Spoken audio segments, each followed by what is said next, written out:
안녕하세요. 오늘은 회피형 애착에 대해서 얘기를 해보고자 합니다.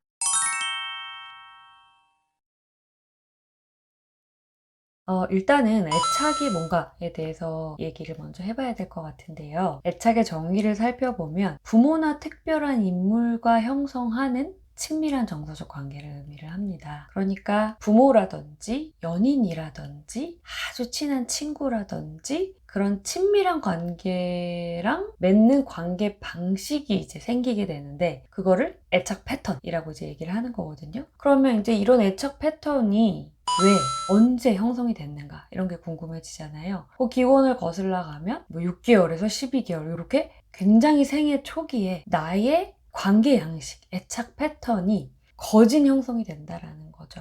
인간에게는 애착을 형성하고자 하는 생물학적 욕구가 있다라고 보는데 유아는 그 생존을 위해서 양육자와 근접성을 유지해야 될 필요가 있다라는 거예요. 그렇지 않으면 죽을 수밖에 없는 그런 환경이죠. 그러다 보니까 이 부모의 영향이 굉장히 클 수밖에 없고 생존을 위해서 생물학적으로 이 인간에게는 애착이 굉장히 필요한 부분이었다라는 거죠. 그래서 우리의 생존과 밀접하게 관련이 있던 생애 초기에 부모의 양육 방식, 부모와 맺는 관계가 내 삶의 관계 패턴에 굉장히 큰 영향을 미친다라고 일단은 볼 수가 있겠어요. 그냥 그럴 거다라고 짐작한 게 아니라 연구를 했다라는 거죠. 에인스워스라는 분이 낯선 상황 실험이라는 걸 합니다. 이게 애착 실험인데요. 12개월 된 아이를 낯선 상황에 방에 데리고 가서 엄마와 분리하는 상황을 연출을 합니다. 그럴 때 이제 아이의 반응을 보고 또 다시 엄마가 돌아왔을 때 또 아이의 반응을 봐서 엄마와 애착 관계가 어떻게 형성되었나를 본 거였는데요. 이때 이제 안정형, 불안형, 회피형, 혼란형 그 아이들 반응이 4가지로 이제 묶였다라는 거죠. 이 회피형 유아들은 낯선 상황에서 울지 않는 모습들을 보였다고 해요. 이 실험 기간 내내 이제 엄마보다는 장난감이라든지 이런 주위 환경을 탐색하는데 집중하는 모습들을 보였습니다. 그리고 특이한 점은 부모랑 다시 재회하는 장면에서도 부모를 못 본 척 한다든지 부모가 안으려고 하면 밀어낸다든지 이런 이제 반응들을 보였다라는 거예요. 부모랑 가까이 하고 싶지도 않아 하는 것처럼 보이고 부모가 없어도 힘들어하지 않는 것처럼 이렇게 보였다. 그래서 이 아이들을 이제 회피형이라고 애착 유형을 이렇게 분류를 하게 됩니다. 그러면은 이 회피형 유아들은 부모를 별로 안 좋아하고 부모랑 떨어진 순간에도 뭐 아무런 감정적 반응이 없구나 라고 느낄 수가 있는데 그때 이제 생리적인 반응을 측정을 해본 거예요. 그런데 겉으로는 감정적 동요가 전혀 없어 보이는데 엄마랑 이제 분리됐을 때 그 안정형 아이들과 비슷하게 심장박동은 뛰고 있었다라는 거예요. 그리고 코르티솔이라는 신체의 주요 스트레스 호르몬도 측정을 했는데 이것도 오히려 안정형 아이들보다도 더 높아졌다라는 거죠. 겉으로는 스트레스를 굉장히 안 받아 보였음에도 불구하고 신체적으로는 스트레스가 굉장히 많이 받았음이 나타났다라는 그런 연구 결과를 확인할 수가 있었습니다. 이런 연구 결과로 봤을 때 이 회피형 아동은 감정을 안 느끼는 것이 아니라 감정을 억압하는 형태로 보인다라고 이제 해석이 될 수 있다라는 거죠. 이 아이들은 왜 이렇게 엄마를 피하고 탐험에만 몰두할까? 라는 이제 질문을 해봤을 때 그 이후로 이 유아가 막 엄마한테 이렇게 안아달라고 했거나 힘들어서 막 감정적으로 울고 있거나 했을 때 엄마가 달래주지 않거나 거절하거나 철회하는 행동을 많이 보였다라는 거죠. 또는 이 양육자가 치매적이거나 통제적이었을 때 그러니까 이러한 방식의 양육을 받았을 때 아이가 오히려 엄마와의 접촉을 원하지 않는 듯한 그러한 애착 패턴을 형성하게 됐다라고 이제 추정해 볼 수가 있다라는 겁니다. 엄마는 나를 항상 거절할 거야. 내가 엄마한테 엄마 나 너무 힘들어요 위로해줘요 하면서 이렇게 아기가 다가갔을 때 그건 나는 항상 거부됐어. 오히려 그런 마음을 가지면 내가 실망할 거고 내가 화가 날 거기 때문에 나는 그런 감정을 없다라고 생각하자 라고 그 유아가 자기도 모르게 그렇게 생존 방법을 엄마와 맞게 그 관계 방식을 발달해 나갈 수 있다라는 거죠. 그러니까 내가 자꾸 이제 그 양육자 엄마라고 할게요. 엄마를 자꾸 보면 엄마를 자꾸 원하게 되고 그럼 난 또 상처받을 거고 그렇기 때문에 차라리 주의를 딴 데로 돌려버리는 거죠. 이것도 보고 저것도 보고 탐험하는데 이제 열중하는 방식으로 나타나게 된다. 이렇게 부모와의 최초의 교류를 통해서 아이는 지금의 행동 방식과 미래의 행동 양식을 결정하게 됩니다.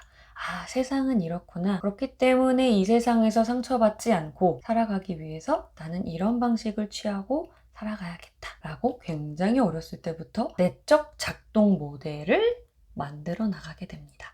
근데 이 애착 유형이 세대 간 전이가 된다라는 이제 연구 결과가 많이 있어요. 예를 들어서 내가 회피형 애착이었다. 12개월에. 그러면 성인이 돼서 이제 성인 애착 면접이라는 게 있거든요. 그걸 통해서 다시 애착 유형을 평가할 수 있는데 그때 일치도가 68에서 75% 일치를 했다라는 이제 그 연구 결과들도 있거든요. 그러니까 굉장히 안정적이라는 거죠. 그렇다고 해서 여러분들이 이제 여기서 절망할 필요는 없는 게 68에서 75%라는 거는 분명히 나머지 퍼센테이지는 불안형에서 안정형, 회피형에서 안정형으로 변했다라는 거거든요. 근데 어쨌든 이제 안정적인 부분이 있다라는 거고요. 회피형이 성인이 되면 무시형이라고 하는데 그냥 헷갈리니까 통일되게 회피형이라고 얘기를 할게요. 이 회피형 아동의 부모를 면접해보면 부모도 회피형인 경우가 굉장히 많다라는 거죠. 회피형 부모도 생존하기 위해서 감정을 억압하고 애착 관계를 과소평가하는 방식으로 살아왔는데 그러다 보니까 이 아이의 이런 애착 요구들을 외면하게 되는 거죠. 그 결과 똑같이 회피형 유아는 욕구가 나는 없는 것처럼 이제 사는 법을 배우게 된다. 이렇게 이제 전이가 된다라는 겁니다. 그래서 중요한 거는 이제 나만 회피형으로 살면 또 뭐 그럭저럭 살 수가 있는데 이게 나의 자녀에게 또 전이가 된다라고 하면 이 전이를 내 세대에서 끊어줄 필요가 있는 거죠. 이제 그 상담에 오시는 내담자분들을 보면 내 자식이 행복했으면 하는 마음에서 나의 애착 유형을 변화시키려고 노력하는 분들이 많이 계세요. 근데 이때 이 노력의 힘이 굉장히 큰 거죠. 왜냐하면 자식 사랑이 굉장하잖아요. 저희 나라 부모님들도. 그러니까 우리 자식이 힘들지 않았으면 좋겠고 그렇기 때문에 굉장히 치열하게 자기의 변화를 위해서 노력하는 모습, 그래서 굉장히 잘 변화되는 모습들을 상담에서 많이 보게 됩니다. 회피형 유아가 성인이 됐어요. 그래서 이 성인을 성인 애착 면접이라는 그 질문지가 있어요. 그래서 그거를 통해서 애착 유형을 평가할 수가 있는데 이런 이제 면접지에 뭐 여러 가지 질문들이 있는 거예요. 어렸을 때 부모와의 관계를 파악할 수 있고 내가 어렸을 때 어떤 상실이나 거절이 있었고 애착과 관련된 뭔가를 자극할 수 있는 그런 질문지를 가지고 면접을 하게 되는 거예요. 그래서 가장 어렸을 때부터 기억나는 한 부모의 관계는 어땠는지, 내가 힘들 때는 뭐 어떻게 했는지, 뭐 이런 여러 가지 이런 질문들을 하면서 이 애착 유형을 평가를 하게 됩니다. 그래서 이때 이제 회피형 애착은 어떤 식으로 이제 면접 반응이 나타내는지 한번 말씀을 드릴 건데 여러분이 들어보면서 좀 나랑 비슷하다라고 이제 생각을 하면 내가 회피형인가? 뭐 이렇게 생각을 해볼 수도 있겠죠. 일단은 잘 기억할 수 없다. 라는 반응이 많이 나와요. 실제로 회피형 그 내담자분들은 그 과거를 이제 잘 기억을 못하는 반응들이 많이 나오게 됩니다. 정말 되게 좋으셨어요. 그런 일이 있었지만 저는 뭐 그렇게 그거가 뭐 중요한가요? 뭐 별 영향 받지 않았어요. 이렇게 과거의 경험을 굉장히 축소시키는 그런 반응들을 많이 하게 됩니다. 이렇게 뭔가 우리 부모님은 너무 좋으셨어요. 그리고 전 과거가 기억이 안 나요. 이렇게 얘기함으로써 애착 경험이 나를 자극할 수 있는 잠재력을 최소화시키는 거죠. 그거 그렇게 나한테 중요하지 않았어. 괜찮았어. 하면서 거리두기를 하는 거죠. 상처를 받지 않도록. 또한 이 회피형이 타인의 욕구에 주의를 집중하는 경우도 많이 있다라고 해요. 여러분들은 이제 그렇지 않을 것이다 라고 생각하는 분들도 많은데 생각보다 타인의 욕구에 집중을 해서 자기의 욕구를 이제 인식하지 못하도록 하는 부분들도 많다라는 거예요. 애착 관련된 주제를 내가 인식하면 그때 내가 못 받았던 거, 그리고 막 거절을 받았던 경험, 거절에 대한 두려움, 상처 이런 것들이 다 올라오잖아요. 그렇기 때문에 최대한 그 애착 관련된 거를 비활성화시킵니다. 어떠한 느낌들도 최대한 이제 느끼지 않도록 하는 그런 규칙이 있는 세계에서 무시형은 이제 살아가게 됩니다. 책에 이런 내용이 있어요. 이게 굉장히 인상적이어서 제가 써놨는데 부풀려진 자존감을 지키기 위해서 그들이 의지하고 사랑할 수 있었을지 모르는 사람들에게서 결점을 찾아낼 수밖에 없는 상당한 대가를 치르는 것 같다.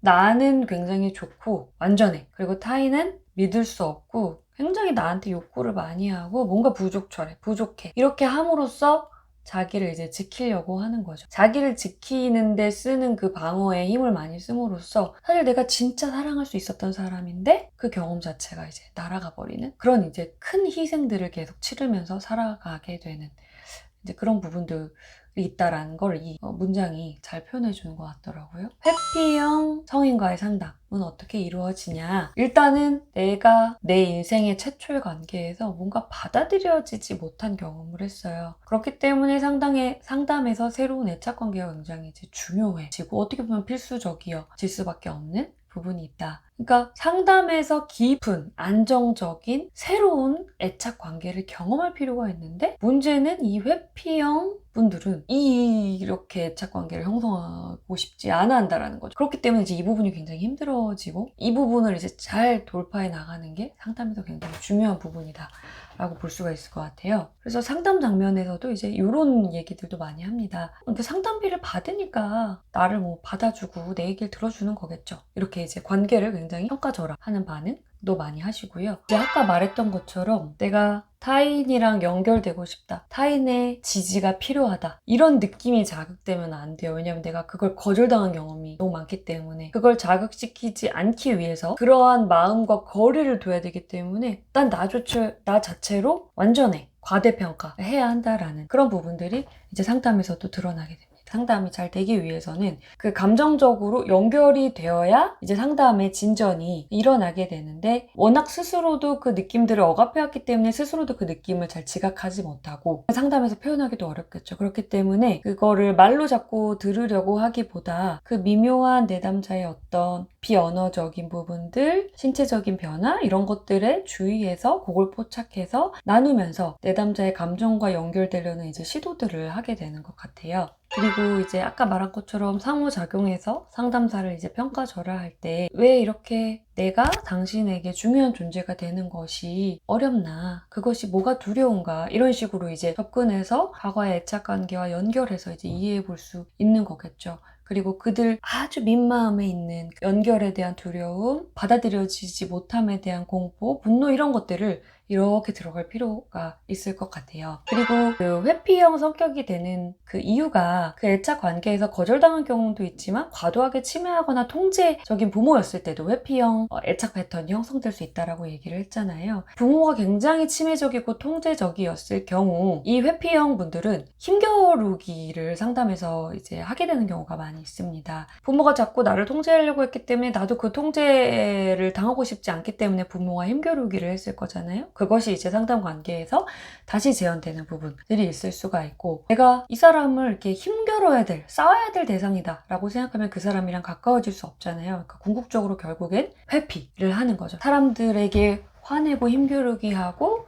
싸움으로써 그 사람과의 친밀감을 가질 수 없게, 애착관계를 가질 수 없게, 느낄 수 없게 이제 그러한 방식에 대한 이해를 가지고 상담에서 이제 개입할 필요가 있을 것 같아요. 이 내담자가 이렇게 힘겨루기를 하다 보면 예를 들어서 일정을 자주 변경한다든지 상담 방식에 대해서 난 이렇게 하고 싶어요, 저렇게 하고 싶어요 계속 얘기를 한다든지 이럴 때 상담사의 마음에 이제 역전이라고 하는 여러 가지 감정이 불러일으켜질 수 있는데 그것에 이제 휩싸여 가기보다는 이 힘겨루기의 의미가 무엇인가 라는 것을 상담사가 인식하고 그것의 의미에 대해서 함께 나눠보는 것, 내가 왜 이렇게 힘겨루기를 할 수밖에 없게 되었나, 그 이야기를 나누면서 나를 이해하고 다시 정서적으로 연결되고 이전의 경험들을 통합해 나가고 상담사와 새로운 관계 경험을 하면서 새로운 애착 패턴으로 변화를 도모해 볼 수가 있을 것 같아요. 다음 영상에서는 회피형의 연애 패턴에 대해서 얘기해 보도록 하겠습니다. 네, 여러분 들어주셔서 감사하고요. 저희 다음 영상에서 다시 만나요.